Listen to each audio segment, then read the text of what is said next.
Good evening to everyone. Everyone who's physically here and spiritually here and cyberspace here. I think that covers the entire population of the world.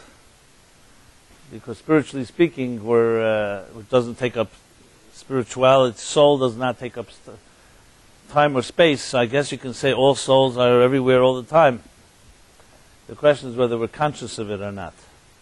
Anyway, I welcome all of you, and it's always an honor to spend an evening with, at least in this hemisphere, with kindred spirits, each of us on our own particular dignified journey, soul journey.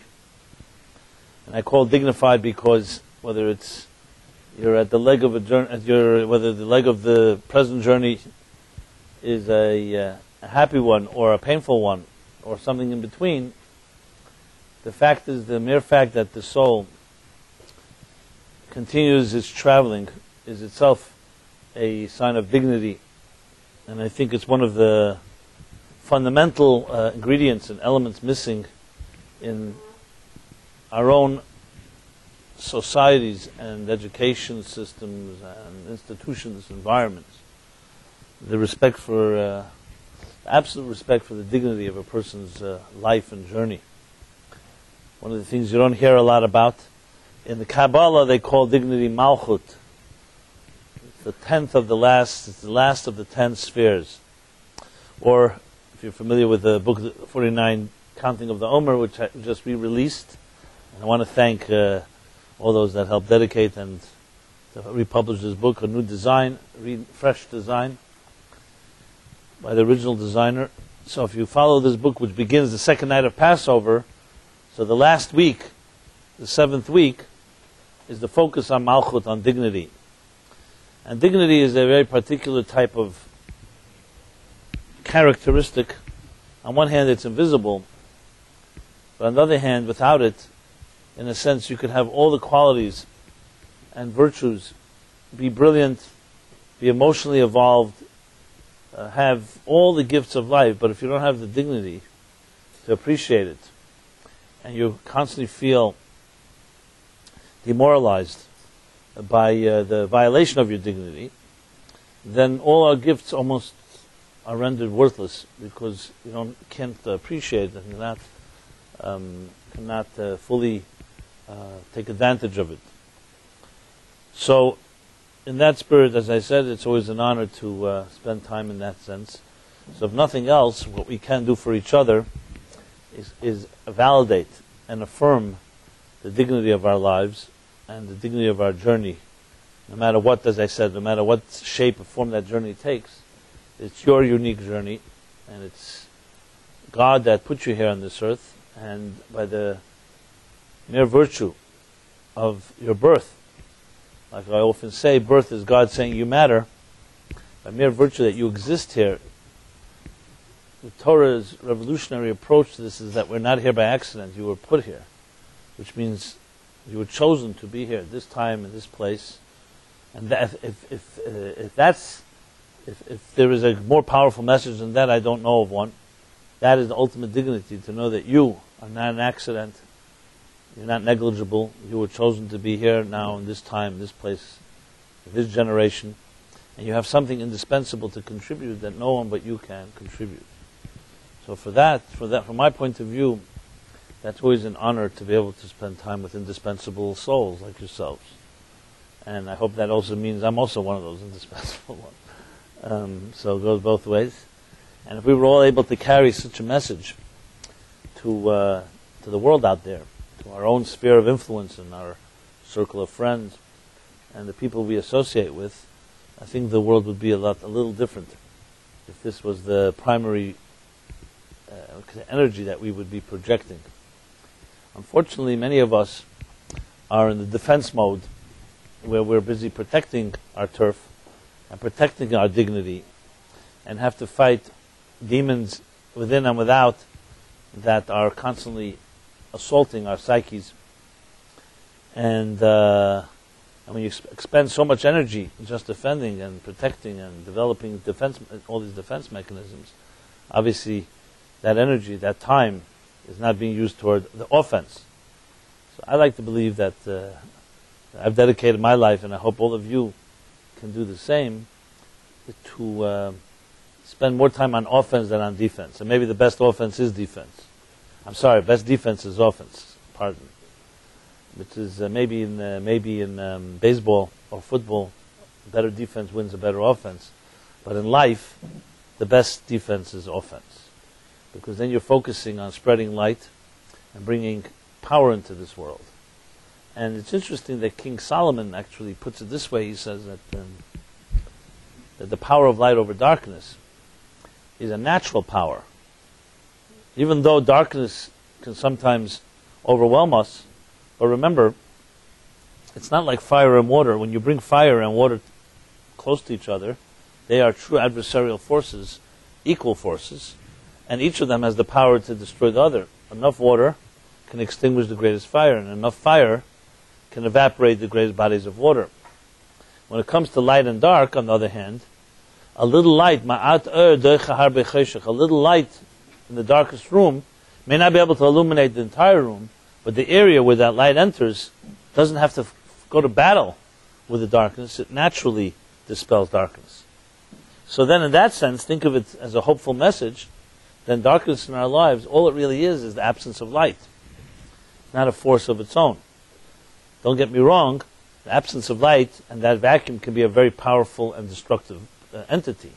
But it's not like an aggressive force that is attacking you. It's really more by default, because there's no light there. Automatically, the negative forces take control. So our challenge is to remember that, and to remember that it's about bringing light into the picture. And I've seen this in real time. I've seen people who've suffered greatly in their lives and have a lot of darkness, and not as an excuse, but it's just the reality of their lives. And I've seen how little light, you bring a little light, and that bottom line is there's less room for the darkness, because you just have that much room on your hard drive, so to speak. So it really comes down to where you put your energy. And if you put your energy into fighting the negative, that's where you will expend your energy and resources, and by the end of the day will be exhausted. Whereas if you put a little time into bringing some light, even more than a little, then automatically just that amount of time spent not on the negative is itself empowering. Find sometimes we get into this vicious cycle where the negative feeds on the negative, and more negative, so you need to fight the negative, so more energy to fight. And by the time you are finished, you really are simply drained without any strength, ability to really go from anywhere. So we're here to talk about the positive. With Passover coming, some of you got the email. What I like to do sometimes is set myself up with expectations that I have to deliver. So hopefully this evening can be a transformative evening in the spirit of Passover itself. Passover, I don't know if you're familiar with this, but Passover, besides being a holiday, is considered to be the mother of all holidays, as they say. The head, the root of all holidays. It's called Reish L'Regalim. Like Rosh Hashanah is the head of the year, or the root of the year, like the head. What is a head? A head is not just the beginning. You know, we say in Hebrew, Tchilat Hashanah would be the beginning of the year. When you say Rosh Hashanah, you say it's the head of the year, because the head is not just the beginning of your body, it's also the central nervous system. It controls your entire body. So the more than just the top and the beginning, it's also qualitatively the most powerful. It's like the driving engine, the central nervous system. So when we say that Passover is Reish L'Regalim, the head of all the holidays, in essence it means that Passover is the central nervous system of the entire year in that sense. Excuse me, you may also be familiar that sometimes actually Rosh Hashanah is counted from this month. When you count the months, this month in the Bible is called the first month. And actually the month of the high holidays is called the seventh month. Not getting into a long discussion on this, which I once elaborated upon here, why then do we celebrate Rosh Hashanah in the seventh month, not the first? Briefly, is because that's the beginning of so-called the natural cycle. And now, this month, when we celebrate Passover, is the beginning of the miraculous cycle, the transcendent cycle. So they're really like two cycles. As usual, things are never simple. So there's no one Rosh Hashanah, there's two Rosh Hashanah. If you really want to break it down, there are four Rosh Hashanahs, but I'm not going to go there. There's a Rosh Hashanah for trees, Rosh Hashanah for yeah, and there's even more than four. But as I said, let's suffice it to say. So, in a sense, we are in its own way. This is the beginning. This is the beginning of a transcendent cycle. So Rosh Hashanah that we celebrate on Rosh Hashanah Yom Kippur is more like the beginning of the natural year, the beginning of creation, the beginning of the creation of Adam and Eve, Garden of Eden, and Passover is the holiday, the opening and the central nervous system of transcendence. Maybe that's a good way to put it. Central nervous system of transcendence.com. So as such, though each of us have our own level of familiarity with this holiday, I can't really speak for anyone here because I'm not sure what your experiences were, but based on my experiences with people's experiences, I can say that if you represent the cross section of the American population or the world population, so very intense Passover experiences, maybe growing up in a more observant or traditional home, where it was a very big thing, Passover, the cleaning of the house, and the Seder, and all the care that's taken, and all the obsession with every detail, as we discussed last week. If you're on the other end of the spectrum, maybe you know very little about Passover, meaning that you may have been at a Seder, it may have been meaningless, maybe even worse, may have been boring, may have been inspiring. And then there's the middle of the spectrum of people who are familiar with the Seder. They did it at home. There's certain nostalgia involved, family coming together. For functional people and families, that's a nice thing. For dysfunctional families, coming together is not such a nice thing. So I'm just covering the whole, as I said, the gamut. I mean, what else is there? It's either good or bad, right? Or in between. Oh, great. So I would say I'm just trying to cover simply the range of different experiences, but I rarely meet people who tell me that Passover Seder transformed them, or was this transcendental experience that forever and ever they'll never forget. Don't get me wrong, I think some people have very beautiful Passover Seders, nice ones. The question is, how long do you remember it afterwards? Of course, that night, if the food was good and the company was nice and the wine was good, why not, But the question is what kind of impact it has. And the reason you could say, well, why we expect this should have an impact, since when do meals and dinner celebrations have to have an impact? Well, that's where the tragedy lies. Because for me, personally, growing up, and I did grow up in the first extreme, a very traditional, where my parents are Russian born, so it was the real Russian religious type of Seder, even though I'm open-minded at home, but trust me, when it came to Passover, it was very strict. But if you know me a little, I'm always the guy that breaks some rules. I shared with you my egg experience last week. Maybe I'll share some more of my mischievous stuff. I mean, these are my big sins. Okay. But the bottom line is I grew up in a very intense Passover experience where I would say a month or two before Passover, my grandmother and my mother would clean endlessly. And it was all with great care and a lot of love. As I said, I grew up in a relatively functional environment, so it wasn't abusive. It wasn't like in any way driven by fear or anger, but it was quite intense. And what disturbed me as a natural skeptic was that the question is, it's one thing if it's intense, it doesn't bother me. People want to be intense. Everybody's a democracy. Everybody can do what they like. But the question is, what is really the message of Passover? If the intensity is invested more in cleaning rather than in spiritual growth, to me it was like out of whack personally. Again, everybody can make their choices. Some people get off on that. That's fine with me. So on a personal level, as I went through my own challenges, we asked the 4 questions Passover night, so I had more than 4 questions. I still have more than 4 questions. But then I discovered what the Baal Shem Tov said, that for every question there's an answer, and for every answer there's another question. So So when you know that, that gives you a little measure of, peace. But my biggest question was, what is this whole thing all about? Is this 3,322 years ago? And that's precise. The Jews left Egypt on the night of Passover, the 15th of Nisan, which we will celebrate this year on Monday night. And, it was a major event, the birth of the Jewish nation. You can say the birth of all religions in a way, because that led to Sinai. All the major religions are outgrowth of that.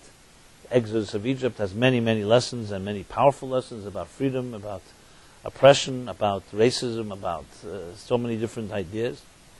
But ultimately, it comes down to the biggest question of all is, what does it mean to me personally? So I sat at these Seders every year. Again, it was always a nice experience. I fondly remember always asking questions to my father, especially today. It has deeper meaning when my father's soul is in heaven. So these things have deep connections. But that doesn't necessarily mean they're transformative. It means they're emotional, and like no different than any good family reunion. And I had fond memories of my uncles and my aunts and us all getting together and all this stuff. Talk about extreme. They're real extremists. They're still real extremists. And but I got even with them since. I won't get into the details right now. But so above all, for me, the question was, where's the transformation, the transcendence? If this is such a powerful holiday, and it's remembered in such detail, not just on Passover, mind you, but every day, if you look at the prayers in the Jewish liturgy, Yetzias Mitzrayim, which is the Exodus from Egypt, is mentioned hundreds and hundreds of times. So many mitzvahs that we do are connected to it. You'd be surprised how many. Putting on tefillin, mezuzah on the door. What do you think it says in the scrolls? It's all about leaving Egypt. Tzitzis. I mean, the list is on and on and on. I've never counted, but there must be tens and tens of mitzvahs that are all linked to remembering leaving Egypt. And then we say it again and again and again. And then the Talmud tells us that in every generation, and some say every day, a person has to remember the Exodus from Egypt. So these are all statements when you just read them in a sense like on the surface level, okay, that's a nice thing. But when you think about it, why is that important? We've got plenty of problems in our lives. We've got plenty of challenges. Why suddenly is this like such an important thing to do? Until I discovered the mystical dimension, the soul dimension. And I realized a very simple truth, which is so obvious, but if you're not told, it can change. You could be missing the whole boat. The obvious thing is that no body can function without a soul. We all know that rule. A body without a soul is called a corpse. God forbid. And this is true for anything. What do you think? What would musical notes be like if you just had notes on a piece of paper and no soul within? Or what would words on a page look like if there was no message? Or what would anything look like if they didn't have what we call form follows function? Form without function. Or matter without spirit. Or raw material without shape and form. I mean, the list goes on. You have so many different examples of it. A container without energy is lacking vitality. It could have everything can be there. You can have a light bulb. It's all there in place, but until electricity doesn't run through it, it's not giving off light. And the same with the human being. The same body, a moment before, God forbid, after death. Jews like to say after 120 years. Suddenly the same body, is the electricity, the soul is no longer there. Whatever you want to call it. And it's a dramatic difference between life and death. So the same is true. Why shouldn't the same message, the same formula be applied to Torah itself, to mitzvahs itself, to Passover? There's a body of Passover, which is that whole intensity that I described, an obsession even, cleaning and the matzahs and the bitter herbs and the wine and the works. And at the other end is the soul. And what happens if only the body was taught to thousands and millions of Jews in Hebrew school? They forgot to mention one little detail, that there's a soul behind all of this. What you end up happening is life or death. In very blunt terms, if the body of Judaism is the only thing that we know about, that's the death of Judaism. Just like a body without a soul. That doesn't mean there's no value to the mechanics. Just like I wouldn't say there's no value to the body. But as far as life and death goes, a body without a soul is not functioning. Cannot move, cannot breathe, cannot live, cannot celebrate. So, I don't like to use such strong terms, but I frankly say that not just Passover, but most Jewish holidays, and most religion in general, specifically Judaism, is today almost like a body without a soul. And the people who do discover the soul, another paradox that's taking place, often neglect and decide to reject the body part. So you have this big dichotomy in the Jewish world today, where the more orthodox somebody is, the less spiritual they are. And the more spiritual they are, the less orthodox they are. So you can analyze that many different ways and explain it. In a way, I feel responsible. No, not for the problems. Don't get me wrong. I'm suffering from Jewish guilt. But I feel a responsibility. That's really what I wanted to say, was because I grew up very intensely in the body of it. I saw the mechanics of it in detail. I saw the extremes. At the same time, I was blessed and I was exposed to the spirit of it. And I realized that one does not have to compromise the other, like a real body and soul. Just like a body without a soul is dead, a soul without a body is not grounded, cannot function in this world.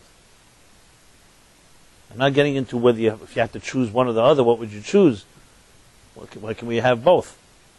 And that really is the great challenge, I believe, in our time. Fusion. The challenge of fusion. Can these two be fused? I don't want to even say can. They definitely can be fused. How do we fuse them? And for all of us, for people of all backgrounds, some of us who grew up with the body without the soul, and some may have grown up with the soul without the body, or maybe people who are somewhere in between or have a certain sense of spirituality and don't really understand what all these mechanics are about. And that is the challenge. And if you look at everything I've written in my years, and what I teach is always focusing somewhere or other, this is the underlying message. So I know, because to me this isn't just a nice, innovative idea that I'm going to discuss tonight. It really is the driving force of everything I do. Is how do you fuse these two? And how can we look at these timeless and age-old traditions that have a beauty because they've simply been passed on? You know, when you sit at a Seder table, without even getting into the soul of it, just the fact that you're eating matzah or mar, just to know that our ancestors did this for thousands and thousands of years, whether it was in harsh times or in good times, mostly, unfortunately, in harsh times.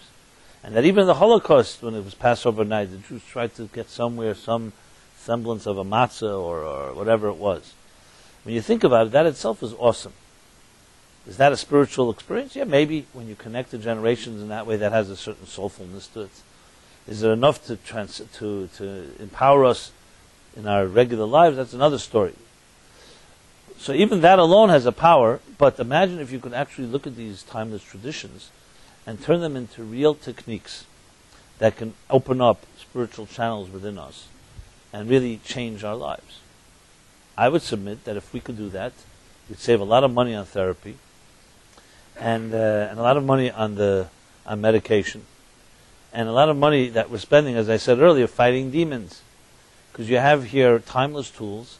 The challenge is how do you excavate them and turn them into timely applications. That's the challenge. And I have no doubt that it's possible because I've seen it work and I've seen it in the books. This is what I looked for myself, and I searched hard when I was a teenager, looking, is Judaism just a body or does it have a soul? And then I discovered it. It's in the mystical teachings, there's no question. In the soul teachings that teach the soul counterpart to what the body is like. And when you really begin to delve into those teachings, what you come to really discover is that it's all spiritual, and the body is simply just a container, you can say, a way of manifesting or dressing up the spirituality in this world. You really come to discover a deeper truth, which is that this physical world as we know it is only a surface level, it's only a container to deeper divine and spiritual energy. That's what you really come to discover. And then you discover that the traditions, and each specific one, deals with another aspect of physical existence, trying to pry it open to allow this energy out. This is what the Kabbalists call elevating the sparks. Well, the Birur HaNetzutzos, refining and elevating the sparks. What sparks? That within everything. Let's just take this table right here. Everybody sees the table? We're going to demonstrate. Now, if you start seeing spiritual energy, let me know, because that can be dangerous. So, here we have a table. I don't know what it's made of, but let's just say it's made out of real wood. Probably not, but who knows? Yeah, maybe it is real wood. So wood we know came from some tree. Okay, so today we know that we call it wood, but wood really, if you ask a scientist, would tell you wood is made of certain elements. And elements are made up of certain molecules. And molecules are made up of atoms. And atoms are made up of subatomic particles. That's as far as we've more or less gotten in our time. So recently they've begun discovering subatomic particles. So how many levels did I just say? The wood, there's the elements, the molecules, the atoms, sub, and now there's the sixth. So if you're able to dissect this or like get into the inner workings of this table, and this is true for anything in existence, there's at least 6 levels that we are aware of today. The same is true your own human body. Once we know the cellular makeup and the DNA, we know that you're not just made up a composite of skin, hair, bones, and so on. Within all of that, there are cells. Within all of that there's also these levels, the chromosomes, the DNA, and all the way down to the cellular level, which is invisible to the naked eye, and to the point of microscopic forces that we can't even ever see, but we see their effects. And today we understand that we are just the outer so-called manifestation of all these layers within. And the same thing you can apply to psychology, where we have the conscious mind at work, and we know behind the conscious there's an unconscious, and there's an unconscious, and how many layers? So any intelligent person will say we have no clue how many layers. It wouldn't be wise to speculate, because you haven't been there, how could you say? Even if you haven't been there, most of us don't return to tell about it when you get that deep. So, what the Kabbalists and the mystics say, and this is the soul of it all, that behind those 6 layers, or however many you want to count, there's another one called spiritual energy. And you need spiritual tools to excavate the spiritual, just like you need different tools to see subatomic particles. No one can ever see them, no one has ever seen them, no microscope can see them, but there are ways to measure them, whether it's through acceleration, or through extreme heat, or through seeing their effect, extrapolating, so on and so forth. There are ways to see things, even though you don't see them directly, indirectly, etc., etc. So the same is that there's spiritual energy, and there's a whole system, just like science, and medicine and biology will give you a system, a structure that we've discovered. Some of it is still speculation, some of it has been proven. There is a system of how spirituality works. There's a system. And this isn't some type of hocus pocus. This is a real system that has very practical, psychological, emotional, and spiritual implications. How do we know that it works? Well, people who are able to understand it and relate to it see it impact on people's lives. You're talking about impact like a happier life versus a not happy life. Love versus no love. Enduring relationships. Being able to solve problems. Getting to the root of a problem instead of dealing with the symptoms. I mean, the list goes on of the consequences of when a person appreciates and can understand the spiritual forces at work. That Passover is the ultimate, is like I said, the Reish, the Regalim, the central nervous system, and the head of the whole Jewish holiday structure.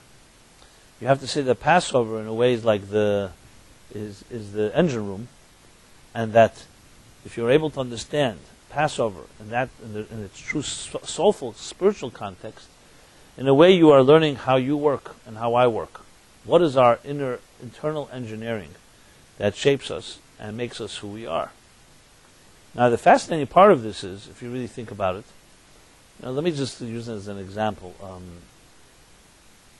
One of the challenges, whenever you're teaching anything, any subject matter to anyone, whether it's a mathematician, whether it's science, whether it's political science, whether it's art, music, whether it's business, administration, no matter what it is, when you're dealing with teaching a new subject to someone, the challenge is not just that the student doesn't have any background and knowledge, so you have to begin from the basics and fundamentals. Worse than that is that the student may also have a distorted version of the subject matter. So, just to use a very simplistic example, you want to teach somebody how to make a circle. So you sit down and make a circle. So no one can make a perfect circle on a piece of paper because it's impossible. You can try, you can maybe trace one, but I mean, just on your own without any type of coordinates, very difficult to make a perfect circle, or impossible. If you have a compass, or you have other ways to as I said, coordinates, in some way you can create a perfect circle.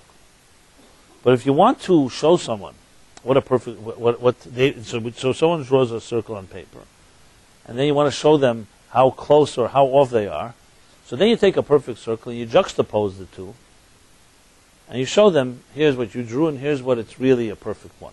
Why is that important? Because it puts into context what you know, and what you're able to do, what you're not able to do.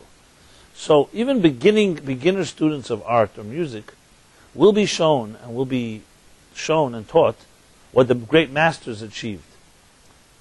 Why is that? The student may never reach that level, and the point is not to demoralize them. Once you see what's a great master said, I'll never even get close to that. Why would I even try?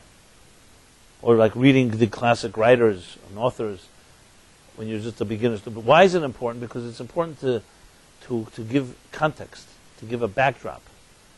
So you give a backdrop of a type of quintessential picture, so then you can look at your picture and say, okay, here's where I am compared to that. It's not meant to demoralize or humiliate. It's meant to put things into context. You shouldn't live in delusion. Don't think you're a little piece of art or music. You've already reached the pinnacle. And this is true across the board in any type of real education. A good teacher will both give the backdrop and also guide a student to reach toward that. You may never end up there, but at least you know what the destination looks like.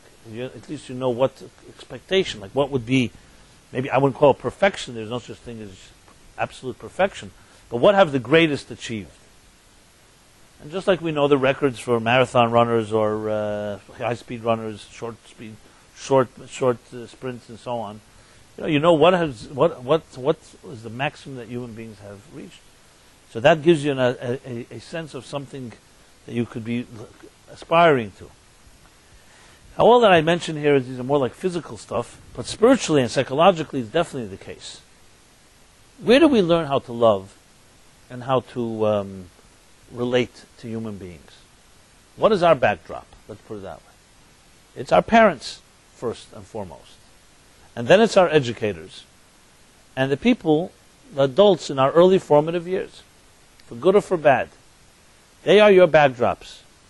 If they screwed it up, or they have distorted lives, meaning, let's say, parents who did not know how to love each other, or worse than that, the child doesn't have context. So a child comes away thinking this is what love is. And it's not such an easy thing to just wake the child up and say when they're 20, 25 years old, you know something? By the way, what you picked up for 25 years is just not really it. You can't just do that because the child is an impressionable creature. And it's like a warm piece of wax that all impressions get embedded. And as the wax hardens, by the time you're 25, it's not just you can just say, open up the wax and reformat the program. That would be maybe nice, maybe it wouldn't be so nice, actually, because it could also cause a lot of damage. So the point is, the backdrops and the standards and the attitudes that we pick up as children profoundly impact what we think is the standard. You'll see people who expect very little of themselves and of others is because the people around them didn't expect much of themselves or others. And then you meet people who have such high expectations. It's always based on who your influences were. Now, this doesn't mean, as we shall discuss, that we're trapped. We have the ability to transcend, which is the whole message of Passover, as we shall discuss. But it's critical to know that you don't begin with a clean slate. We do have a big challenge on our hands. What is our backdrop? I know when people come to me for advice or counseling or anything, the first thing I look for is, besides where the person is at and what they want and what tools they have, but also what backdrops they have. And it's very not easy to find out because people won't always tell it to you. Not because they don't want to, because they themselves don't really know. It's just like It's a given for them. This is it. You know, if you grow up in a dark room 20 years of your life, you think that may be light. And then you find out that's not real light. You start saying maybe the light is dark. There's an expression like that in the Prophet. The Prophet says that it'll be a state, there'll be a generation where some cheshech le'er, ve'er le'cheshech. They'll call darkness light and light darkness, and sweet sour and sour, sweet bitter and bitter sweet. George Orwell wrote of such a world as well. So you have when and those backdrops are critical because that's really what you're working with. When someone comes to you and say, "I'm looking for a relationship," and nothing's working. I'm dating, I'm meeting, nothing's happening. So point here is not to point fingers and blame the person, but often has a lot to do with what they expect. Is it realistic? What their so-called standard is? What are they really looking for? It's nice to say I'm looking for a relationship. What does that mean? What do you define as a relationship? Now, hopefully, we wouldn't even have to go to that analysis if it worked. I wouldn't go ahead and make somebody crazy if everything's working. But if it's not working, you have no choice but to go and look at what the backdrop is. So, the reason that we talk about the spiritual model that I was referring to earlier is because we're looking for that backdrop. If you're able to see for a moment a glimpse of what your potential, your spiritual potential may be like, it may completely overwhelm you to the point of and disorient you because it's something you never would have imagined. Because we don't know what our potential is like. We don't know what our soul would be like had it not been shaped by all these different forces. We don't know, for instance, how many voices, negative voices and defeating and voices of resignation in your life have in your psyches closed down certain options or hope that you'll ever succeed.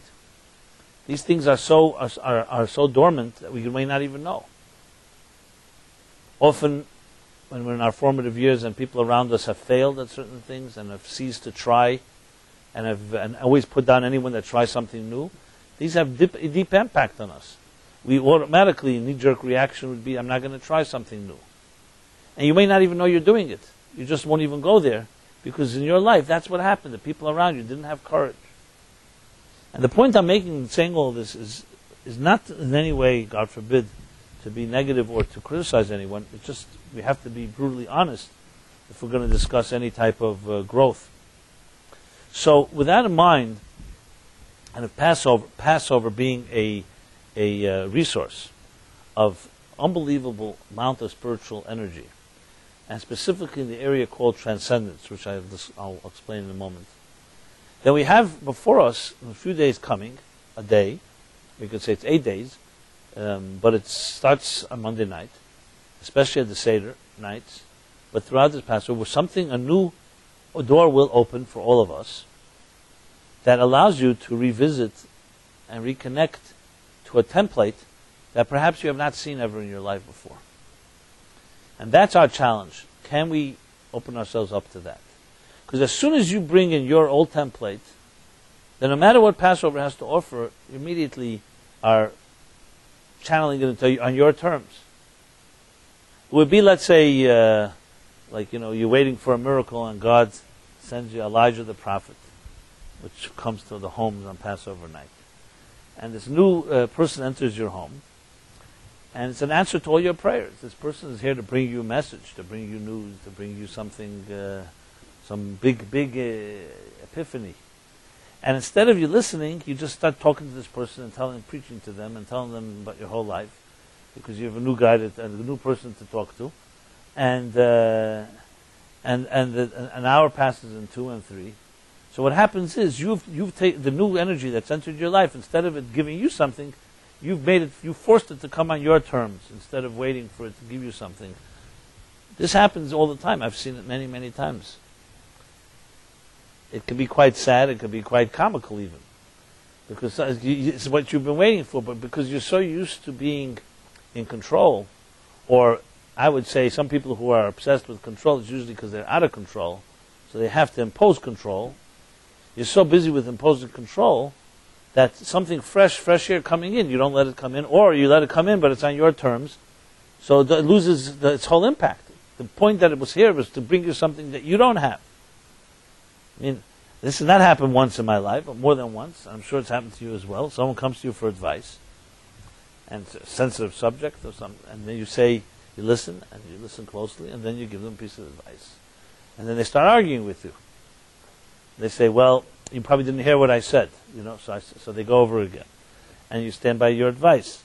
And they don't want to hear that advice. So then you ask them, of course, the obvious question, why are you coming to me? And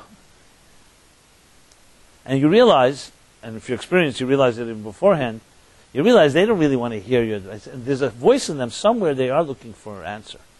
But the rest of them, which is probably the most self-destructive part, we are our own worst enemies, cannot yet really be open to a new piece of advice. So as soon as you say something that's different than they expect, they want it back on their terms. Which means they're not really ready, that person is not yet ready for really fresh air. Now, again, it's not a blame game because it's not the point. There are reasons for that as well. Because often when we are accustomed to abusive behavior or dysfunctional behavior, so even though there may be, nothing in this world is 100% bad, so there may be in you a certain element of hope, and there sometimes a door opens up, but that doesn't mean your whole dysfunctional patterns have gone away. It means the door is opened up, so you're calling out for help, but then when the help comes, your dysfunctional tools are back in action, and they're taking control. This is very common, and again, it's just part of human nature. The challenge here is not to have it, it's to be aware that you do this. And have the cure of a disease is awareness. So this is common, that new things come into our lives all the time, and they may be the exact answer to everything you're looking for, but you're channeling those things, you're putting them in the closets and on shelves where you want to put them. Instead of them telling you what you should be doing, you're telling them what it's like the patient telling the doctor what to say.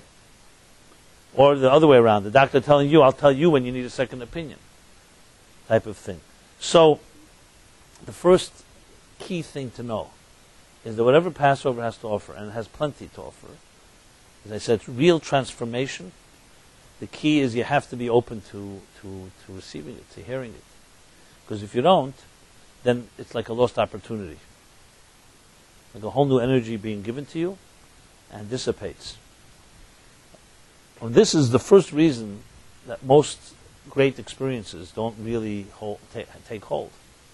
Not because they didn't happen, and not because we don't need them, it's because we don't either appreciate or we don't know the containers that we have to create to receive them.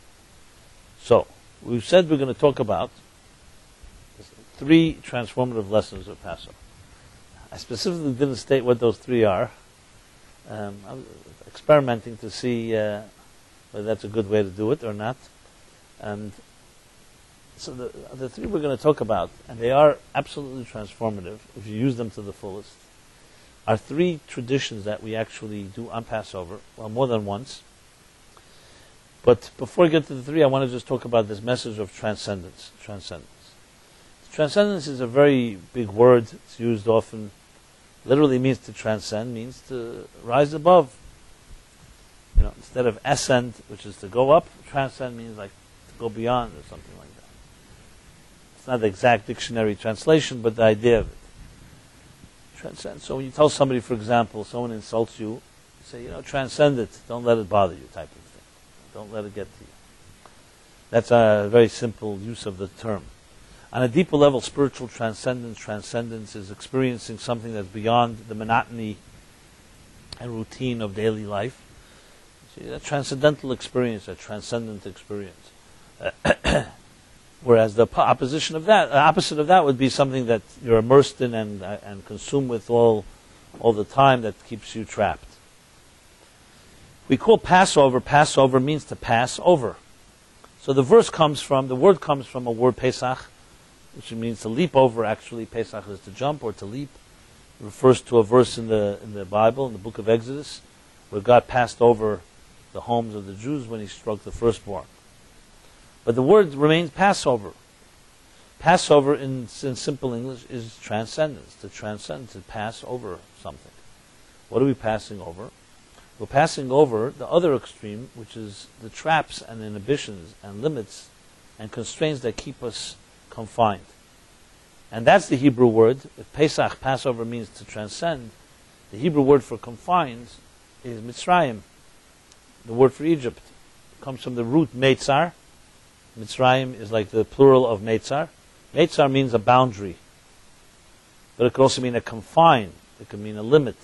For example, Rosh Hashanah, we say it in the Rosh Hashanah before blowing the shofar, from the book of Psalms, Min ha-meitzer karasi ka. From my meitzer, from my confines, from my narrow space and my limitations, I call out to you, God. And then it says, Anoni b'merchav ka, and God responds from an expansive space.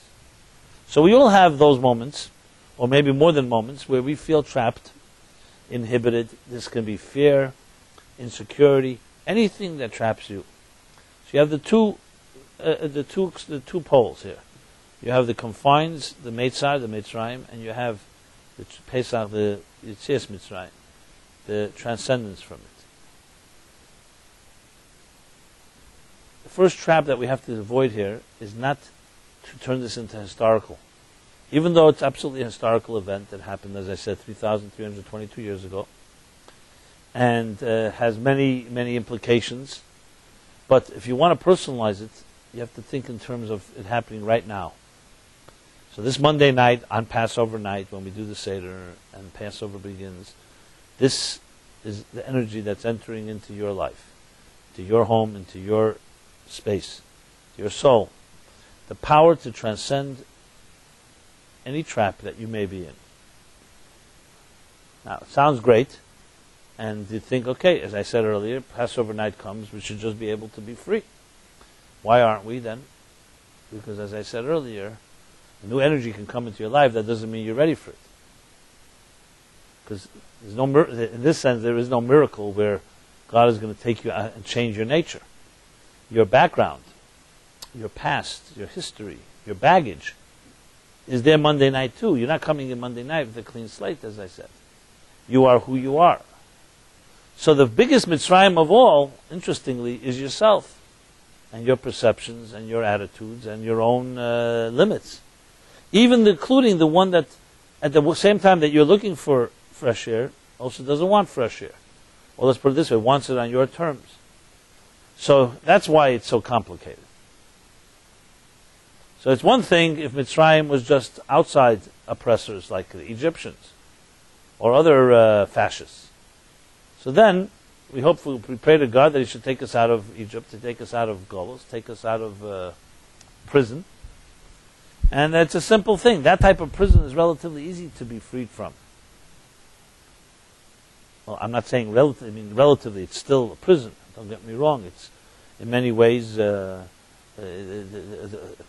people died and people were killed, and genocides and so on. But in the psychological terms, it's a much harder prison. The one that's of your own devices, your own making. Because that one, who's going to free you from? God can send you all kinds of messages. But if you take those messages, and I said, you turn them into another extension of your inept tools, then what do you do then? Ein chovesh mater esatzmei, the Talmud says. A person in fetters, tied up, cannot untie themselves. Because you're tied up. So anything that you use is going to be part of your own devices. So there are tools, and this is what the whole Seder is about, how to free yourself from yourself. Not just from the outer inhibitions. You know, they say there was a chassid, I don't know from which one of the chassidim, when he was a Holocaust survivor, and they asked him what was the most difficult part of the Holocaust. So you'd be surprised what he said. He said when the Russians liberated us. That was the hardest part for him. He says, this is what I was waiting for. We thought Mashiach's going to come. After what we went through, God should have sent us the Russians. Said that. So obviously you can't compare the liberation to the suffering that they endured. But psychologically, for him, that was in a way worse. Because your suffering at least would have been redeemed had we gotten to where we need to go. So the message of freedom, as I said, is much more complicated on a psychological level than on a practical level. Again, I want to qualify this. Thank God we're blessed today. We are not in physical prisons where we could sit here and talk about Passover. Our grandparents could not do this. You could turn the clock back around 100 years ago, or a little more than that. Most Jews in the world could not sit in a room like this and just talk away about Passover without some fear and some concern. Whether it's a pogrom, whether it's because it was forbidden to sit and talk Torah, or whether it was just plain anti-Semitism at an institutional level. Whether you're talking about whether it was in Russia, Eastern Europe, Central Europe. Go back 300-400 years ago, I don't think you could find one community that had any freedom as a Jewish community.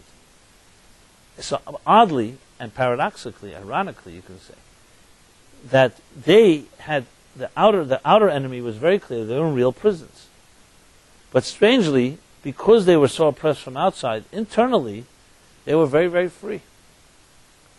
One of the things that amazes me, till this day, every time I look at it, I don't know if you're familiar with the sheer volume of literature produced by Jewish writers and scholars for the last few thousand years.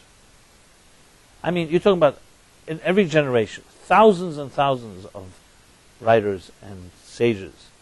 And they wrote the whole time. And I'm not just talking people like Rashi or Ramban. I'm talking about hundreds like them.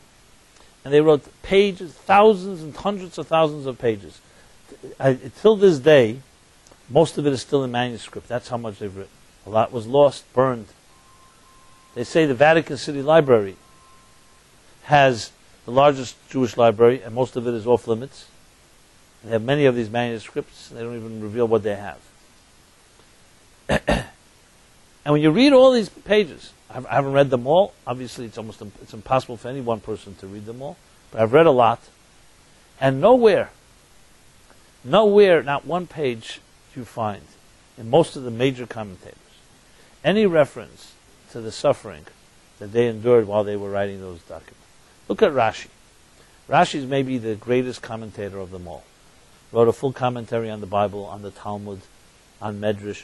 I mean, today is indispensable. You cannot learn a verse in the Chumash, in Torah, or a passage in the Talmud. I mean, there are a few Masechtas, a few tractates. We don't have Rashi, we have his grandson.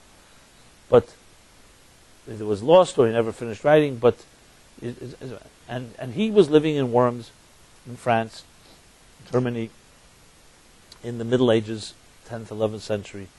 We know documented what was going on in those cities, the massacres, and he was living right through it all. You would think, when you look at any type of literature analysis today, so they have the deconstructive process, you could figure out how abusive the mother of the author was, and how many divorces he went through or she went through, and every important or ridiculous psychological quirk in their lives from the way they wrote. I would like you to apply that same type of theory to these great sages, and you will not be able to figure out anything because they don't write about any of their problems.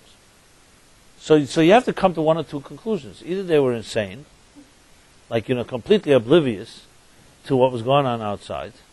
I mean, I don't want to use that word, but I'm just using it or they were unbelievably transcendent. And they knew that their words would live on forever and the pain would not. So they were not interested in indulging in their problems. Where did that presence of mind come to a man like Rashi, or the Rambam, or the Ramban, all these writers, and all of them? People who had to run for their lives from one country to the next. Presence of mind to write these brilliant commentaries. Today you have people who have writer's block and blind spots and everything. I mean, not because of any particular reason, because you're just in a bad mood or whatever it is. Where was their writer's block? And why were they not disturbed by it? Was their children and grandchildren and families that were being killed, and including themselves? To me, it's a sign of real transcendent human beings, because they were not the first category. They were quite aware of what was going on, and cared about it as well. They were not like detached philosophers who didn't have families and didn't really care about what's going on in the streets. They were suffering greatly from all of this, but they were able to, for them, freedom was within. They didn't have freedom outside. The only freedom was the freedom in the soul. And that they were not going to give up to any to persecutor. That freedom is expressed in their pages. Read their pages and you tell me. And you'll see. They talk about the most liberating concepts, ideas. You don't see that their writing is based on some type of resignation or pain or hopelessness. It's filled with faith and filled with the ideas of redemption and ideas of the hope of human beings reaching the greatest heights. You'd say, where'd they get that from? There was no one living that way around them, not the governments, not, you're talking about living in sometimes most primitive situations with completely anti-democratic policies and so on. As I said, expulsions, murders, and so on. They had a Passover all the time because they knew the secret of transcendence. And we, on the other hand, have the opposite situation. Outside enemies, we've got no concerns with, really. I mean, I'm not suggesting that you don't lock your doors. I'm not suggesting there isn't concerns in Israel and other places. But overall, especially on an institutionalized level, you can be as Jewish as you like. You can send your children to any school you like. You can have a Passover Seder. No one's coming to arrest you, and so on. Internally, on the other hand, what they had, we don't have. We don't have the presence of mind. We are fragmented, distracted. How many of us can focus and forget about writing a commentary like Rashi? Write a commentary for one page on something. We need that. We need all kinds of conditions. Starbucks and other so-called important emancipatory tools to help us free our spirits. Not trying to be critical. I just find it very interesting how these two just don't seem to be so antithetical. Maybe because there were so many enemies outside, the within, as I said, that was the only domain that they had control over. So they made sure that nobody intruded into their spirits. Today, because we have outer freedom and basically all the comforts and high standard of living, despite the economic downturn or meltdown or whatever they want to call it, or they say we're out of the recession or in the recession, whatever you want. Because perhaps we have all those comforts we take for granted and we let our inner spirits be violated. So comes Passover and it gives us the tools to free ourselves. And that's the essence of transcendence. But transcendence is a deceptive word because you have to transcend yourself before you can experience transcendence. There's no way that transcendence can enter your life if you are your own worst enemy. So there are many techniques and many messages and many ideas on Passover. The three I'm going to touch upon are humility, empathy, and let's call it the word rejoicing. I know it sounds simple, but you'll see in a moment the power. We eat matzah on Passover night. We eat bitter herbs, and we drink wine. Those are like the three so-called Seder consumptions. I mean, there's a meal, and there's a lot of other things that take place. But I mean to say, as specifically the Seder that's driven around, there's the three matzahs, and there's the matzah we eat throughout the Seder. There's the 4 cups of wine, and there's the bitter herbs. So on a very body level, we always think of the matzah, the bread of the impoverished. The Jews were running out of Egypt. They didn't have time to wait till the yeast should rise. So to commemorate that, we do the same thing. The bitter herbs are to remember the pain of the Egyptians, of the oppression. And the wine is the 4 cups of wine have different symbolism. One of them is that it's associated with the 4 expressions of freedom that are used in the Haggadah, that are used in the Bible.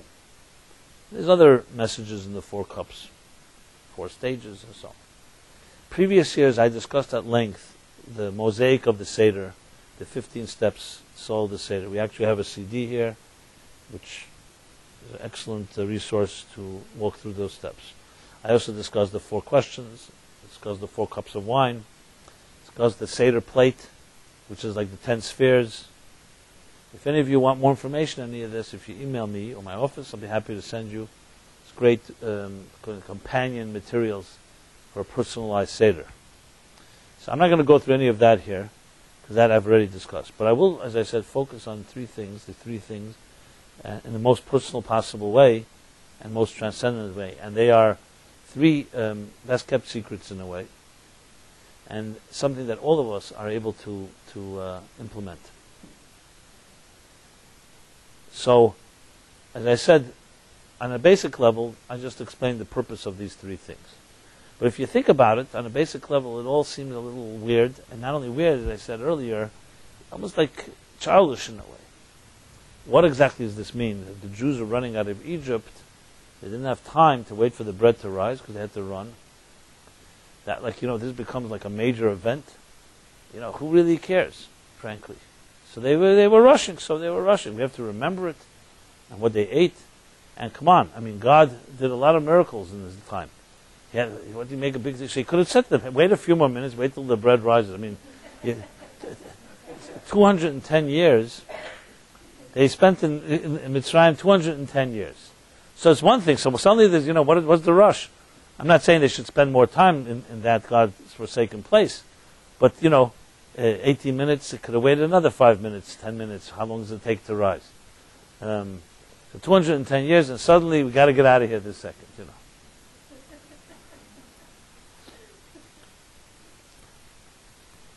Like that. I hate to tell this joke, but it always seems to work. And I always say I hate to tell it. So, it's not really relevant to the discussion. It's just free association.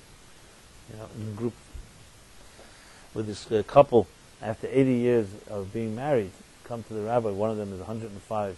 She's 105. She's 103. They want to divorce immediately. We can't wait one more second. How long have you been married? For 80 years. So what's the rush suddenly? They said, well, we're waiting for the children to die. It's one of those. So, you see why I don't like telling this joke.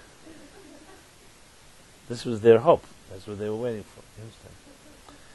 So, and then to commemorate it, what's the significance of that? And then the bitter herbs thing. Tell me, I don't know if you've ever eaten the maror. What exactly does it remind you of? Like what? Because it's a little bitter in the mouth, and maybe you lose, get the little rush through your head. So this is like some type of remembering the oppression of the slaves in Egypt. Does it really do that? And then finally, with the wine, the wine symbolizes. I'm not trying to dismiss these reasons, just trying to point out that it's something deeper. And on a body level, they may be sufficient reasons, but on a soul level, they definitely are not. What these three tools, or these three customs, and they're so, as I said, central to the Haggadah and central to the Seder are three powerful tools. Think of them as antidotes to our own limitations. I mentioned before that the biggest trap is us. Bigger than all the enemies outside, it's within. So how do you get yourself out of that type of trap? So let's start with the matzah. So matzah, it says, is lechem oini. Yes, it's called the bread of the impoverished. The reason that God didn't want them to wait one more second was not because he couldn't wait for bread, because he wanted the matzah not to rise. That was the point. He wanted it not to rise. Because matzah is symbolic of humility, whereas bread is symbolic of the ego. Look at the difference of the two. The same thing with flour and water. One rises, and when you look at it, how much percentage of a nice challah, a nice good fat bread, is air? And the same question you could ask about ego. How much of it is bluff or air, pomposity, and how much of it is substance? How much is the steak and how much is the sizzle? In case thinking of the Passover meal. So the difference between chametz and matzah, as I once discussed at length here, is 3 Hebrew letters, same letters in chametz and matzah. Okay, mem, tzadik. You know what? I'll do it diagram time. I'm going to use a pen that was given to me tonight for the first time ever. Let's see if it works. We use it for a sacred purpose. Okay. So we're going to do here like this. I'm going to do a diagram here. We're going to also test my drawing skills. Okay. This is matzah. I'll show you in a moment, so don't worry. This is going to be something cool.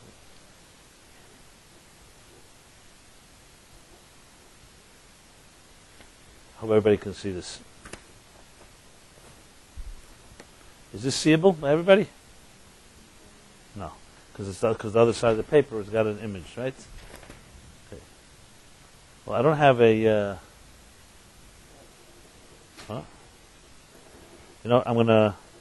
I'll bold it in a bit. Let's see now. You have that?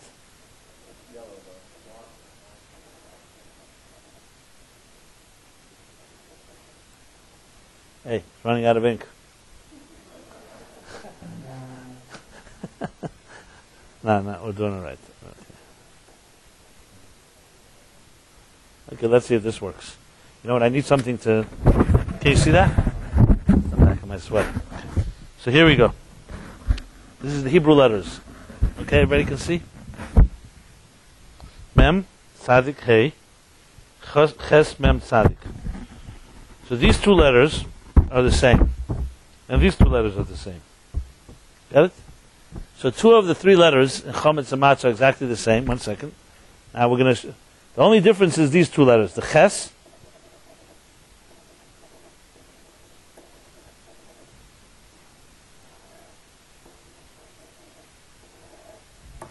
So I just added this Ches and the Hey. This letter and this letter is the only difference. So if you cancel out this and this, you get it? So the real difference in Chometz and Matzah is only one letter. And if you look at these two letters, if you think about it, they're exactly the same, except with one little difference. They both consist of 3 legs, like a house. You know, right leg, left leg, and like a roof. That's the Ches. In the Hey, it's also a right leg, a left leg, and a roof, but there's a space between the roof and the left leg. Get it? Everybody follows? Okay. Now, in Hebrew, in Kabbalah, it explains that the shapes of letters are like forms of energy. So they're not just incidental. It happens to reflect on the actual difference between the chametz and the matzah. So they're both made of flour and water. However, one rises and is basically symbolic of the ego, and one is humble. The difference between the ches and the hey, these two, is that the ches is like a self-contained entity that has no spout. And this is like a spout. Think of it this way. You're boiling hot water in a kettle, and the kettle has no spout, or it's stuffed up. What will happen? It'll explode. So, in a sense, something that's so inflated with its own ego and has nowhere to release is like the ches, and that's what makes the chametz, which is the word that's used for bread on Pesach, on Passover. Matzah has the release point. It has element of humility. So even just the fact that we can talk about this, you know, bread is the most basic of foods, and in many ways symbolic of all food, and we just take it for granted. On Passover, we're made very aware and conscientious to the fact that no, it's not so simple.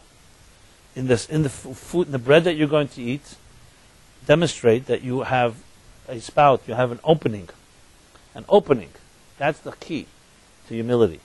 See, humility is misunderstood. Sometimes people think, okay, they're humble people. They're not humble people. We all have humility within us. Even the most arrogant people have humility. Sometimes, as one guy once told me, I'm mentioning names, I went to a city. So I met a fellow, then afterwards I met a mutual friend. I said, what do you think about that guy? He says he hides his ignorance with his arrogance. It remained with me. It was like a great line. And I said, wow, that's like a great way to just capture that guy. He hides his ignorance with his arrogance. Sometimes arrogance is not real arrogance, it's just hiding insecurity. So a person gets over, it's like I mentioned earlier, sometimes you become a control freak because your whole life is out of control. So if you grow up in sometimes environments where you were helpless and vulnerable, often you'll build a security that's going to go the other extreme. So don't ever confuse. Sometimes you see people very aggressive or very strong and so on. It doesn't necessarily mean they are. It could be very much hurt. I'm not defending that arrogance. It's just important to understand that it's not always it's not always driven by the same thing that you think it's driven by what you think is driven by. And the point is that humility, as the mystics explain it, is not a faculty that you acquire later in life. It's in the soul. The soul by nature is a humble entity. because it's absolutely secure, secure enough to be humble. It's secure enough to be vulnerable. It's not afraid of getting hurt.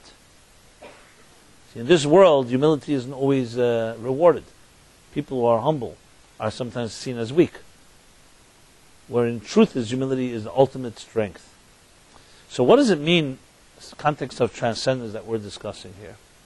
As I mentioned before, we can be completely closed.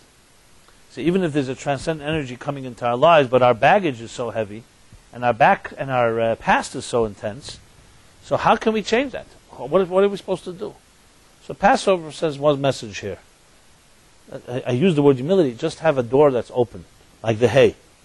Just open up a little door. Meaning, just imagine that maybe there's another perspective. In truth is, you may not really yet believe it, but at least make believe you believe it. You know what I'm trying to say. In other words, the fact is we are usually trapped by our perspectives. And if you just open up the door and say, maybe there's another way to look at something, and so focus on something that's part of your life that you're having an inhibition about, or a fear. As I said, we're talking about Mitzrayim and transcendence. Something that's a real challenge, a real problem. And the key thing in Passover, if you want something new, is not I'm not saying something dramatic is going to happen, fireworks, just in your mind, and maybe in a conversation with someone sitting near you at the Seder or beforehand or to set the stage, that maybe there's another way to look at it. Even just that maybe, instead of you being so sure of yourself, is already the ches melting down and the hay opening up. And when you have that little door, this little space here, is the whole difference between chametz and matzah, which is like, from a Passover context, the difference between life and death. And you'll see all major events in life are always begin with one little thing, one shift. It doesn't necessarily always take on the shape of something very dramatic, very powerful. I remember traveling once, where was it, in northern Minnesota, and someone showed me, someone was showing us around the border between Minnesota and Canada, and they showed me the place. They said, here, right here, they showed me a little creek of water. I mean, literally, little, like a little, and they said, if you stand here and block up this little creek here, in a little while the Mississippi will dry up. This is where the Mississippi River begins to get to, this is the conduit to the Mississippi River. And it was like interesting to me how sometimes here it's like nothing. And then it turns into this mighty river. And the truth is, if you think, all life is that way. Where do all changes come? They don't happen overnight. See, we look in retrospect, we say, oh wow, big thing happened. But when you look at the first moment that there was the opening, it's usually a very small little, almost unnoticed blip in the screen. Everything is that way. Every major war, every major redemption, it's always began with one little, almost like I said, unnoticed event, unsung hero or something like that. So we watch a lot of television and movies and books. So we're looking for drama. We're looking, oh, I got problems. Maybe an angel will come and solve them. Especially Passover, you have that hope. So it comes down to, Passover says, a little humility. The humility here is just an opening. Maybe there's another way to look at it. The hay instead of the ches. The little door. And when you open up the eye of a needle, major things can happen. But that's a shift in consciousness. It's a shift in possibilities. Because, as I said earlier, I think the biggest enemy of ours is ourselves. That we don't think we can really make it. So as soon as you weaken that conviction, you already have opened up something. Will it happen immediately? It may not happen immediately, but it's guaranteed to be transformative. That's one. The second is empathy. Why do we eat bitter herbs? Yes, it's symbolic of the bondage. There's a technical aspect to that, it's true. But what's the point? Why are we supposed to be remembering that some people, or a lot of people, were enslaved 3,322 years ago? How does that help anybody? No, so we remember, and we taste some of their bitterness. The avodah kosha. Vayimaru es chayim, vayimraru es chareim, the Torah says. That they made their lives bitter, the Egyptians. So we eat maror from that word, because they made their lives bitter. And we say it in Haggadah, we say a section that talks about that. If you look at the kaira, which is the Seder plate, Where is the morer placed? You'd think, if morer is bitter, and reminding us of bitterness, where should it be placed? It should be placed on the left. Even if you're not advanced Kabbalist, you probably know that there's right, left, and center. Right is chesed, love. Left is gvura, harshness and severity. And the center is like compassion and bonding and so on. It's how the spheres are structured. I don't know if you can see, since we're doing diagrams here tonight. So this is the Omer book, so you have here chesed, gvura, teferes. Netzach, chod, yisod, malchus. Okay. Forget about the names for now, right now. But basically like the human structure. So you have the spine is the center. You have right arm, left, right leg, left leg. You have right brain, left brain, center brain. So everything in this world is structured as a three. It's like that's a solid structure. Right is always refers to chesed, loving things, giving. The left is always the other extreme. The antithesis of chesed is discipline, withholding. If chesed is giving, gvura is withholding. If chesed is water, gvura is fire. So, in the scheme of things, anything that identifies with loving things goes on the right. Anything that identifies with more harsher things goes on the left. Harsh doesn't always mean bad. It just sometimes means more severe judgment, discipline. You know, chesed is the gas, gvura is the brakes. Look at it that way. It's like the discipline, the seasoning, and so on. So the question is this: why is maror in the center? You place the maror, the bitter herbs, right in the center of the plate, not on the left. It belongs on the left if it's severity, and it's about bitterness. So the Baal HaTanya writes, because maror, he says, is the sense of empathy, that when you feel another person's pain, you draw down the Yud Gimel Midas Harachamim, the 13 attributes of compassion. When you empathize for someone, then God empathizes with you. So the truth is, the bitter herb is not about remembering severities. What's the point of remembering that people suffered? It's the empathy that even when you're comfortable, that you feel someone else's pain. It's empathy. And this is a very powerful exercise because the Talmud says, Kol hamispal b'ad chaverei hu nena tchila.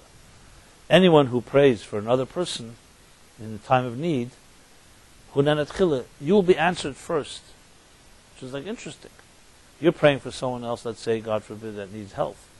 So you'll be blessed, you'll be answered first, and you'll get health.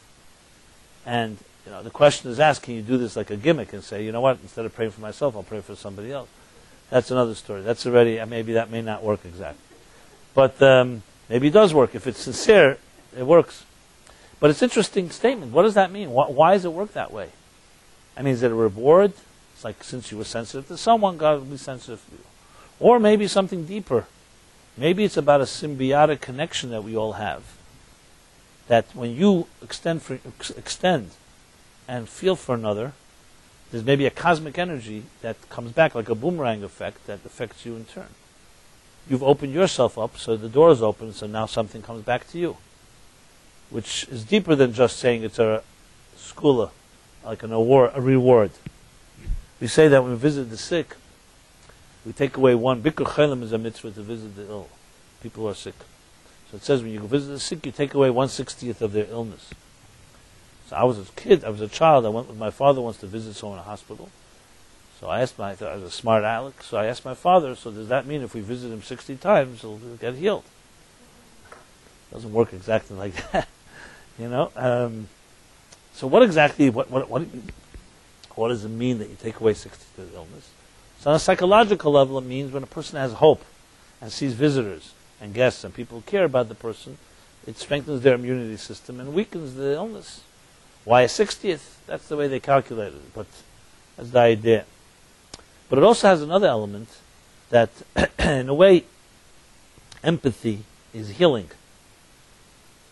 We sometimes think of empathy and compassion as like some benevolent act. Oh, I'm like, I don't want to say condescending, but in a way like patronizing. The truth is empathy, according to the mystics, as I said, it's in the middle, is the door that opens up the channels of blessings to yourself. So through a back door, in addition to the humility I mentioned, empathy, when you just allow yourself to think and care about another person, that itself shifts something as well. So that's a way when a person is stuck, we say, tzedakah tatzil memavis.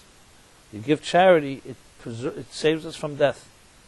The Talmud says that, and a person says that I will give charity in order my child should be saved. The Talmud says not only God is not upset that you're like making a condition, he says, "B'chanuni no bezos." Even test me with this. Is the only mitzvah where God says you can test me with this. Give charity, and I will save your child. Which is like the ultimate ulterior motive. But because you're helping another, it doesn't matter.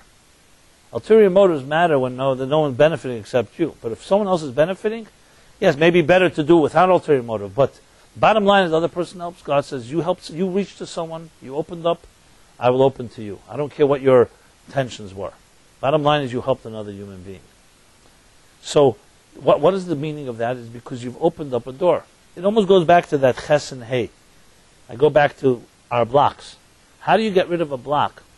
You can't always fight it because the block itself is blocking you. And as I said, we're shaped by our own pasts.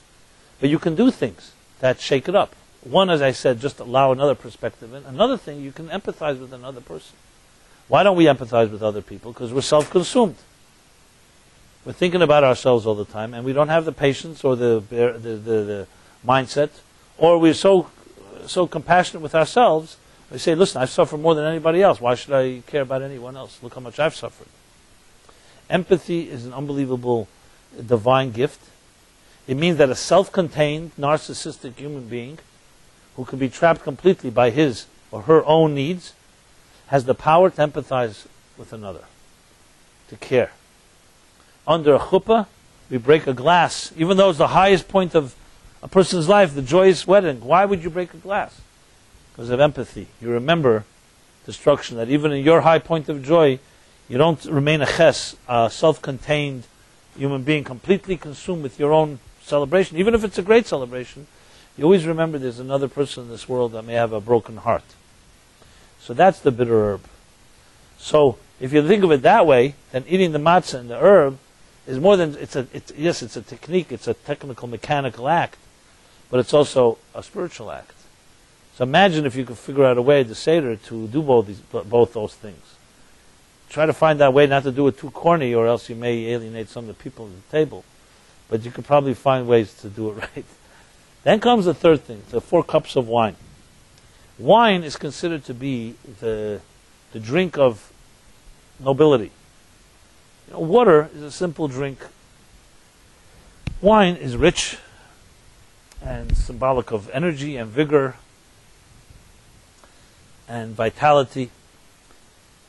And you think about it, on one hand we're eating the bread of the impoverished, lechem oini, which is the matzah, and suddenly we're drinking these glorious cups of wine, the symbol of majesty and nobility. And not 1, but 4. And not only that, you may not know this little secret, but it says in Haggadah that between cup 2 and 3, you can drink a lot of cups. Try to keep it to a minimum, but it says that in some Haggadahs too. So seemingly it goes against the whole message of humility, sensitivity, downplaying your own strengths and so on in the spirit of Seder, and yet wine is a dominant element in the Haggadah, and it's exact antithesis to, like, in a sense, the matzah. And this brings me to what I discussed at the beginning of this evening: dignity, nobility, dignity, malchus. And 2 key points here. Number 1, you usually would think that if you're trapped by your own devices and by your own past and your own psyche, that the way to free yourself is, as I said earlier, humility, empathy, thinking of maybe there's another perspective than your own. In a way almost like, I don't want to say knock yourself, but weakening your resolve, be able to be open to something greater. Because when you're trapped, something's not working, it's healthier not to be so obstinate and just open up another option. But in truth, in the Jewish approach to things, there's a second half to it which is critical. And it goes against, actually, some other philosophies. There are schools, mystical schools of thought. And even within Judaism, there are also such schools, not today as much as once, that felt that when a person is too trapped by the material world, the way you break the hold of materialism is by punishing yourself. It's called what's the word for it? Flagellation. Right. Sometimes, on a more milder form, maybe asceticism. But it's a way of breaking the self. It could be through fasting, even through self-mutilation, and other things like that. Jewish thought rejects that entirely. Even though you can argue, there's a merit to it, you can say, and God forbid not to do it to someone else. You could say some person feels he's on that level and it's going to bring him some spiritual elevation through breaking so-called the body's temptations or the body's desires or powers. But in Judaism, God created the body. And therefore, ultimately, it's not about an ascetic lifestyle, it's about transformation. So while it's true that you need to have a humble element to it, but humility and, let's call it, allowing your being to thrive is not a contradiction. So Passover is not a message of weakness and weakening your ego or annihilating it, at the same time knowing that you are a noble creature. You're a king, a queen. And how do you then reconcile? Because when a person feels very dominant like that, you could say it's a contradiction to feeling humble. Because Malchus, interestingly, in the spherotic structure, is actually the humblest of all the spheres. It says Malchus is compared to the moon. And the Zohar says, the moon lesla megarma klum. The moon has no light of its own. Its light is a reflection of the sun. But in its reflective ability, it produces a light that in many ways is more powerful even than the sunlight. Sunlight is powerful in its intensity. But moonlight has a subtlety, a haunting, romantic nature to it that the sun doesn't have. You may see two people in love staring at the moon, but you'll never see them staring at the sun, even with sunglasses. You'd say, well, on a scientific level, the moon, all it is a reflection of the sun. So if they're really staring at the moon, they should really, more so, staring at the sun, where it's all coming from. There's something about the moon in its own way, its own allure, its own, as I said, its own mystery, mystique. Malchus is compared to the moon, compared to the feminine energy, compared to an energy that on its own, you could argue, doesn't seem to have anything of its own. But in its humility, in its bittul, in its selflessness, and in its suspension of self, it's able to channel everything. Because you see, here's the rule that the mystics teach us. That when you are a strong person and you have many great virtues and qualities, and you're aware of them, you're only as great as you are. But if you're able to open yourself up and be a channel of energies beyond you, you can become greater than you are. And that's the third message. So the nobility of the drinking of the wine is not a contradiction. It's a manifestation of humility, but not in the form of deprivation, in the form of recognizing that you're a great person, but knowing one thing, you're great because you're a channel of something greater than you are. That is ultimate dignity. Unfortunately, sometimes people of wealth or affluence or opulence take it to heart, take themselves too seriously. They think they're really better than others, and that's why they've been blessed. That's the ultimate distortion of anyone that comes from the world of wealth, the distortions of self-entitlement. Suddenly you think because you have certain powers in your hand, you have become truly powerful. When in truth it's a complete distortion. You can be bigger lowlife than anyone out there. And do you notice the twist of bigger lowlife? I just noticed it myself. I didn't think of that. Okay. A higher lowlife, that's what I should have said. Okay. And you can be, money doesn't do anything. It doesn't change a personality at all. But it creates a distortion. Now, that's why it's such a challenge. I'm not suggesting it's not a gift, but it still can be a gift that can also be a curse if it's not channeled. The people of great strengths, and whether it's wealth, physical wealth, material wealth, or spiritual wealth, or wisdom, their great challenge was always to know what the Torah says. The Torah warns us in the Bible, in the last book, Deuteronomy. Moses says, remember that when you'll be blessed, never think never think that it's my personal strength that gave me this power, that gave me this wealth. It's the koyach, is the power from above that shows you as a channel. That's a very, very difficult. The Smag writes that this is itself a mitzvah leisus. It's considered to be one of the 613 mitzvahs. That's how fundamental it is. So Passover comes to teach us that at the same time that we are humble and we have empathy, we're also sitting as kings and queens at the Seder. We recline, mesubim. It's a sign of freedom, it's a sign of comfort, it's a sign of transcendence. And we drink the wine. Because it's not a contradiction if you really fundamentally understand. So what does the exercise involved in this third dimension? Is knowing that your gifts are great gifts, but they're not yours. They were given to you on loan. They were given to you because you were trusted that you'd know how to use them.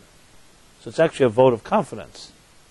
And that itself is a very powerful message, because it's not just the first message, which is humility, that maybe there's another perspective, or empathy, feeling for another, not just being consumed with your own needs and concerns. But also your strengths, the things that you're strong in, recognizing that they're a gift, that too opens something up, because as soon as you feel that they are yours, that's what traps you from hearing something new. Because you think, I haven't made it, I haven't worked out. And as much as you know that some things are not working in your life, the things that are working give you a certain sense of satisfaction, and sometimes a distortion. So Passover doesn't shy away from being strong and noble and majestic, and the cups of wine and all that it represents. It says, drink them, and remember, as you do, that you are a noble creature, but you're given these gifts. They come from a greater place. So there you have three tools, which I elaborated to some extent, but we're an intelligent group here. So as they say, ten l'chacham v'yech kamayid, which means you give a wise person some wisdom and they make more wisdom out of it. That hopefully, as we prepare now for Passover, there are three lessons that even one of them, frankly, can change your life. But three of them are definitely pretty good. And this is, of course, in addition to all the other aspects and symbolisms and messages of Passover. But above all, I want to say this. I think one of the things I learned from my Rebbe, my teachers, was hope. But like an endless, a bottomless wellspring of hope.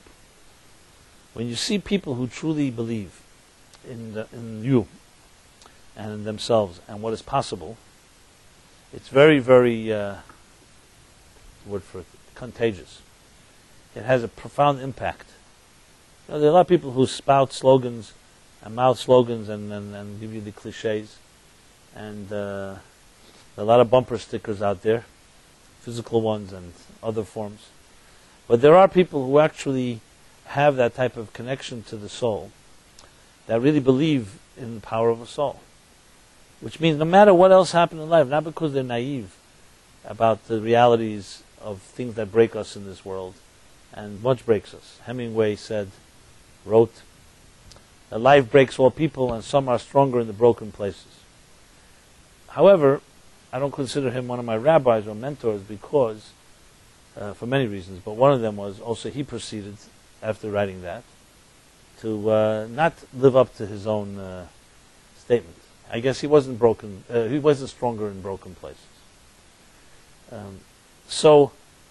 But the statement is still true. Passover celebrates a break that happened many years ago. The Maral of Prague says that once we healed from that break, that oppression, we never have to be broken like that again. Thank God. So our message and our lesson is that we break ourselves. We break ourselves, besides breaking the matzah. We break ourselves in the sense where we focus on that internal thing, and we recognize that we do have the ability to change. We have the ability to grow. Not everything has to be changed. We have the ability to improve our situation. But you have to allow that hope inside yourself. Someone can give you as much hope as you want, but as I said earlier, if your ears are closed and your eyes are closed, and you don't allow the possibility, that little space of the hay, that little door opening, it won't happen. Because it'll take an absolute miracle for God to force it open. And then it's not always that pleasant. So I don't think we want that either. So we have the three tools. We have the tool of humility, recognizing that maybe there's an opening. Just, fantasizing. Perhaps there's something to this. Maybe our soul does have a capacity that we were not aware of. That itself is, in my opinion, a major breakthrough if you could even get to that point. The traps so many people have is their own fears, their own pasts. And even when they get inspired for a moment, something opens, shuts right back down. So to hold that open is major. So the matzah holds it open, that little space on the hay, it's a door opening, the spout. And the second, the empathy. Even if you can't always do it yourself, the fact that you reach out and go out of your comfort zone and allow yourself to feel for another. And finally, the gifts, the blessings you have, the wine, the nobility. Recognizing that it's like the moon, that you are reflecting something far greater than yourself. Those three things have I would say like almost I don't want to use the word medication, but they have can have a true physical impact on how we process things. And Passover offers us certain door openings. We have to do our little part. And when you do, together, they both can open up, in my opinion, my humble opinion, a completely new chapter in your life. So, I want to wish everybody, as we approach Passover, this type of transcendent opening, an experience. If anybody needs help in finding a Seder that can be meaningful, just speak to me, or you can speak to Velvel. I'll try to help wherever you are. And finally, I want to say is that it's, as I said at the beginning of this class, it's an honor to sit with noble souls like yourselves. And whether you feel it or not is another story. I mean, not the honor, I mean whether you're noble or not. But I do feel it. So at least someone in the room here feels the nobility. And it's a great honor, what can I say? At the same time, I want to also say is that we will be here next Wednesday. We won't have a class because it's actually Passover. Not that that's an excuse, but it's just technical reality. But the following one we will continue.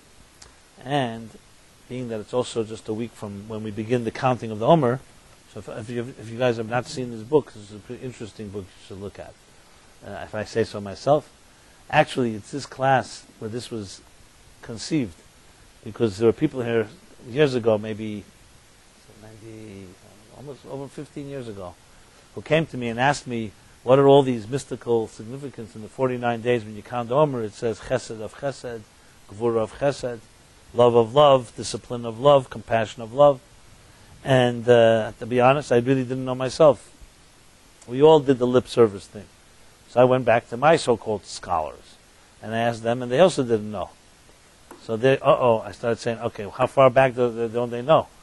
Well, since I cannot speak to generations past, I decided to do some research, and I used to give out every Wednesday night a handout of the week's counting of the Omer on a piece of paper.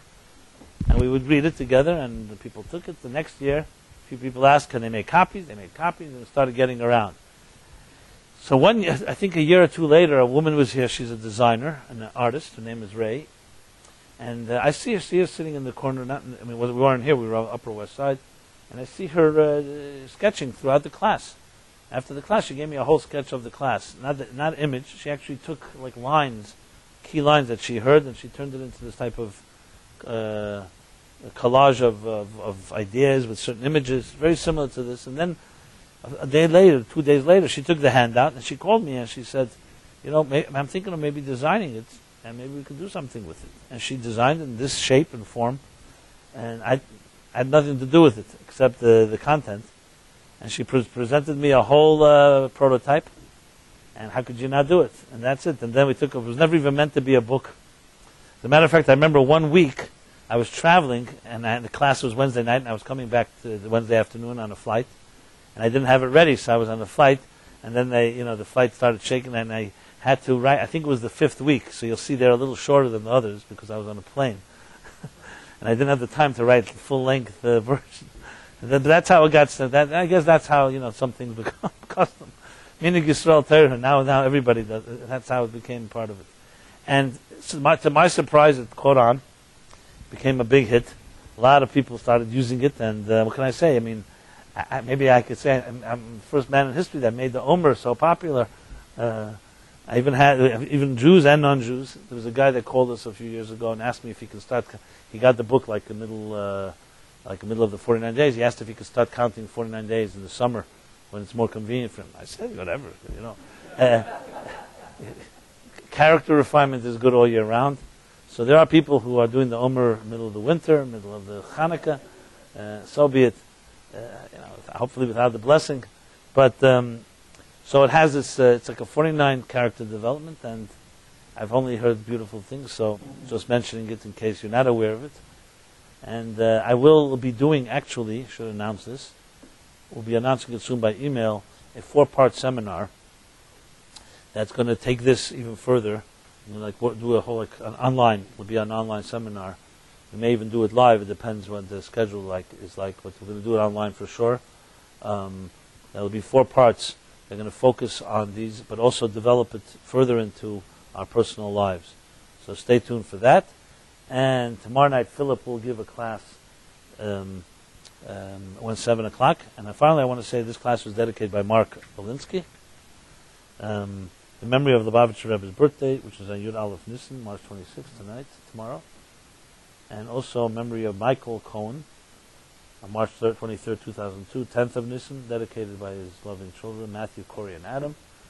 And what else can I say? And everyone should have a very transcendent, freeing, liberating Passover. And again, please stay in touch. If you don't have your emails, let me leave your email here so we can stay in contact. If there's anything I can help you with, any questions, anything personal, I am pretty accessible. Feel free to contact me. And we don't say goodbye. We just say we take a little break between now and the next ongoing saga. Everyone have a very good night. Thank you so much.